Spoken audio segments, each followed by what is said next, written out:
Hi,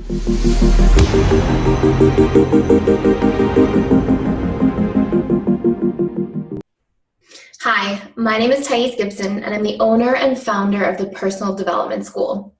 This is your daily breakthrough video, and this is a free channel where we will be providing resources for self-exploration, introspection, improving self-confidence, and being able to really dig into the subconscious roots of where you're blocked so that you're able to create transformation. So today, I want to talk a little bit about our fear of making mistakes. Where does this fear come from? Why is it so prominent for some people? And how do we overcome it?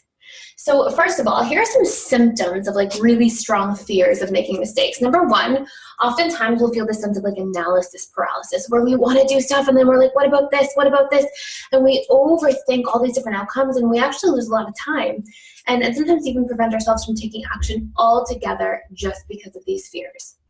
Another thing is indecisiveness. Sometimes you'll get people who are so afraid to really choose one direction that they'll sort of just put their decision making on autopilot, and they'll sort of outsource their decision making onto others, because to some degree this sort of keeps them safe from making a mistake and having to deal with the consequences of this. And we want to keep in mind in this area that we make a decision by not making a decision whatsoever, as much as we make a decision by actually actively creating a choice. So sometimes when we do nothing, that in and of itself is a decision. Next thing, sometimes you'll see people with a fear of committing to something. And this sort of goes hand in hand with the other two, where we'll feel this I don't want to say anything 100% certainly, because then I actually am committed to it and then I have to deal with those consequences. And lastly, often people who really struggle with the fear of making mistakes struggle also with the emotion of shame. So where does this come from, and how can we create change? So when we get socialized as children, that classical conditioning system where we're punished for doing things wrong and rewarded for doing things right, oftentimes there's a parent or caregiver who has this really extreme, intense way of punishing for mistakes. And it can be through a number of different things. It can be through severe emotional neglect. So this complete withdrawal from the child when they make a mistake, this really deep rejection. And oftentimes that can be actually one of the more painful ways that a parent instills punishment. This can also be from things like actual punishment, like spanking, yelling, anything that's too extreme and too consistent. And lastly, this can also be the result of being shamed very often or very deeply. So let's say, for example, that your parent is like, what's wrong with you? How are you seriously making mistakes like this? Are you stupid? Or something like that, where it's a sort of direct assault on that little child's character. And then that child associates mistakes with so much pain that they become really afraid, and shame is a really strong emotion that makes them want to hide. And if you also take a look, how do we actually program fears? Well, there's actually only 3 real fears that we have that are biological. So everything else is programmed or just programmed. You can use the word interchangeably with conditioned. We're socialized to learn to fear these things. So the 3 biological fears are the fear of falling, the fear of abandonment, and the fear of loud noises. Everything else is literally just this conditioned program. But if you take the fear of abandonment and then you emotionally neglect a child when that child's 2 or 3 years old, and they know intuitively and instinctively that they are completely dependent on that caregiver for survival, this triggers this really deep-rooted biological fear in them. And so this is a really terrible thing for them to experience, because there's a sense of helplessness that goes along with that. So when you take shaming, punishment, emotional neglect when somebody's made a mistake, the brain learns to associate these things with all these really painful feelings. And because the brain is inherently wired to avoid pain and seek pleasure, what's the output? We become terrified of making mistakes at all. And so we actually develop these sort of avoidance strategies as coping mechanisms to not have to make any strong decisions or to overanalyze to the point that we paralyze ourselves, just way overthink things. And these are all actually adaptations to avoid the subconsciously programmed or stored fear of punishment, rejection, shaming. Okay, so let's take a look. How do we form habits? Well, we know that we actually form habits through a stored set of positive versus negative associations according to us getting our needs met. So what this means is that, for example, really specific to this situation, If I learn that when I make a mistake, I experience 10 out of 10 pain, and when I just deny myself the power to choose, or if I overanalyze and there's some pain that causes, either of those two coping mechanisms, maybe they only cause me a 4 out of 10 of pain.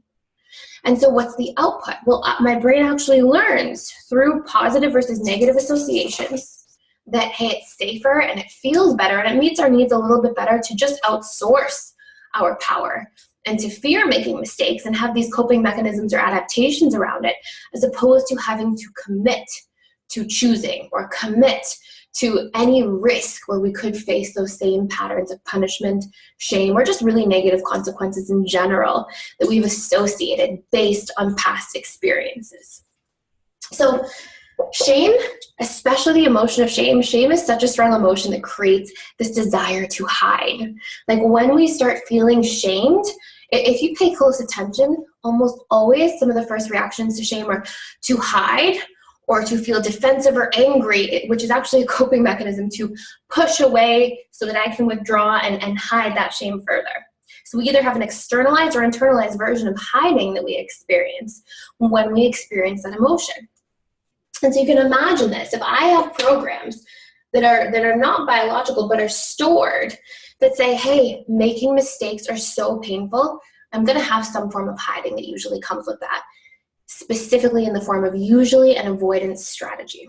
So what do we do about this? Well, number one, we really want to look at like, what are the long-term repercussions of this? Like, what is the long-term impact of never making choices or never being completely decisive or committed to the things that we want to do? Maybe sometimes not taking action or just overanalyzing things.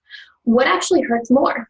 Because we might have all this stored pain around things, but that might have been specific to the context of what was happening when I was 5, 6, 7 years old or 10, 12 years old. Maybe now I'm much older, I'm in my adult life, I want to start a business, I want to do different things, and yet I keep getting stuck and don't allow myself to proceed. You know, what's causing more pain at this point? Not allowing myself to take action truly towards my dreams? Or is it more painful to maybe risk making a mistake here and there and have to deal with some of that? And will I seriously get shamed so much like I used to? Just because my subconscious had all this stored emotion around something doesn't mean that's completely valid in the present moment. So we really want to take a serious look. We want to make that subconsciously stored stuff, all of those subconsciously stored associations, conscious, so we can give ourselves a fair shot at moving through that. So it's really important is to equilibrate those the long-term impact. We've got all this need to avoid pain, but is there actually more pain by avoiding anything, by avoiding making mistakes in and of itself? Next, there's something called exposure response therapy, and this is a really traditional form of therapy that's used and is actually quite effective mostly to deal with people who are experiencing like phobias or, you know, a lot of sort of fear in a specific area.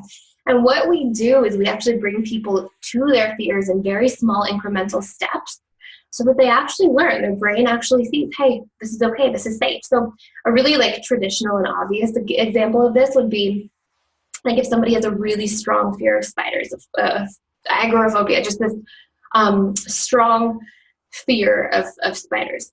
Or sorry, that's for going outside. But anyways, so let's say you've got this really strong fear of spiders, and let's say that somebody takes you up to a spider and slowly exposes you and brings you, you know, closer and closer and closer to the spider. And let's say this is done over the course of days. Like let's say it's just, you know, one day you go into a room with a spider. The next day you sort of walk up close to the spider that's in a jar. And the next day you go right beside it and they remove the jar and the spider's just out there on the table next to you. As you warm up to these stages, your brain learns, hey, I'm actually safe. Hey, this isn't so bad. And we often try to intentionally reinforce positively. Like, hey, do you see that you're safe in this situation? Do you see that the spider can't do any harm to you? Do you feel a sense of relief in knowing that you can be here next to the spider and know that you're okay? That you can actually sense the safety around you in this moment? And what we're actually doing is in real time breaking stored associations that are to a degree based on an illusion. Like, oh my gosh, we have these irrational fears that, oh my gosh, the spider is going to bite me or crawl on me, and we haven't even just like fully consciously brought to the surface, what am I so afraid of? And what's the worst case scenario, and how would I actually be okay? So by doing this in real time, we break those stored or programmed associations in that moment. And so this can be really effective when it comes to a strong fear of making mistakes. I'm going to stand on this side so you can see. The last thing is sort of what I just touched on, is we have stored the painful or fear-based meaning around things in really specific ways. And part of why emotions sometimes feel so difficult to resolve is because we're not clear on what it is that we're actually dealing with beneath the surface. Because a lot of emotions really come from subconscious programs. So what we want to do is like isolate our fear. So let's say in this case, okay, fear of making mistakes. And when we isolate this fear, okay, well, what am I specifically fearing about making mistakes? And when I can get as specific and clear as possible and then question those interpretations, it's a great way to set myself free just by sitting down and doing this work internally or with a pen and paper. So an example of this might be, let's say I fear making mistakes, and so I don't start that business. Well, what about starting the business? Like, where specifically am I afraid of making mistakes? Oh, I'm afraid of, really specifically, that maybe I have to make a cold call and I get rejected. Okay, good. And in that case, if you break it down a step further, what about that would be so painful? What meaning would I be giving to that situation that would cause me so much pain? Oh, well, in that case, I might feel like I can't do this and I'm just a failure. Okay, great. Question that. Can you know that by one rejection of that cold call that you're a failure? Can you seriously know that that's true? And when you question it, you'll be like, yeah, no, definitely not, because people make lots of cold calls and have to deal with rejection. There's some general rule that I think it's like, I don't actually know the statistics, so I don't want to say it, but I heard it once. I can't think of it off the top of my head, but it's like, we have to usually make a lot of cold calls, especially if somebody's in like a sales-oriented business. You've got to make tons of cold calls. You have to deal with rejection. But if you make that mean that you overall are a failure, and you've got that stored subconscious meaning there, it's going to be really friggin' tough to make that cold call. So you want to bring these things to the surface and question them so you can move through them effectively. And last but not least, we also want to question our expectations. So what am I expecting of myself?